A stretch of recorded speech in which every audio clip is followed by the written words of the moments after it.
বেগুন কিন্তু সারা বছর পাওয়া যায়। যে কোনো মাছ দিয়ে এই বেগুনটা রান্না করা যায় আর খেতেও ভীষণ ভালো লাগে। আর কিভাবে বেগুনের এই পাতলা ঝোল রান্না করব চলুন দেখে নিই। আসসালামু আলাইকুম everyone, welcome to cooking network. এখানে আমি কিছু পরিমাণ তেল দিচ্ছি। একে একে সব মাছগুলো আমি এখানে দিয়ে দিব। যে কোনো মাছ দিয়ে এই বেগুনটা রান্না করা যাবে। আমি এখানে রুই মাছ নিয়েছি। মাছটা আমি বেশি ভাজবো না, এপিট ওপিট হালকা বাদামি কালার হয়ে আসলে এই মাছটাকে আমি নামিয়ে ফেলবো। মাছটা আমি বেশি ভাজলে তরকারির সাথে যখন দেবো তখন শক্ত শক্ত হয়ে যাবে, তরকারি খেতে আর ভালো লাগবে না। তাই চেষ্টা করবেন মাছ অল্পতে ভাজার জন্য। মাছ ভেজে নেওয়ার পর অবশিষ্ট যে তেলগুলো রয়ে গেছে সেখানে আমি পেঁয়াজগুলো দিয়ে দিচ্ছি।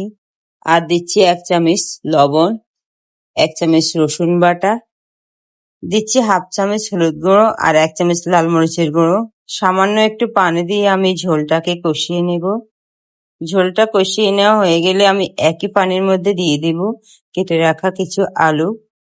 মাছ দিয়ে যখন বেগুনের ঝোল রান্না করব তখন আলু তো অবশ্যই লাগবে। আলুটা আমি হাফ সিদ্ধ করে নেব। বেশি সিদ্ধ করতে গেলে বেগুন দেওয়ার পর আরো নরম হয়ে যাবে আলুগুলো। কিছু বেগুন আমি এখানে কেটে নিয়েছি, সেগুলা দিয়েছি আর একটু নেড়ে ছেড়ে দেব। আলু দিয়ে যখন বেগুনের ঝোল রান্না করব সবাই পছন্দ করে। দেখতে পাচ্ছেন আমি কিন্তু আর কোনো পানি ইউজ করিনি। আলুর মধ্যে যে পানি ছিল সেই পানিতে আমি বেগুনগুলোকে ভালো করে কষিয়ে নেব। এবার দিয়ে দিচ্ছি আমি পরিমাণ মতন পানি।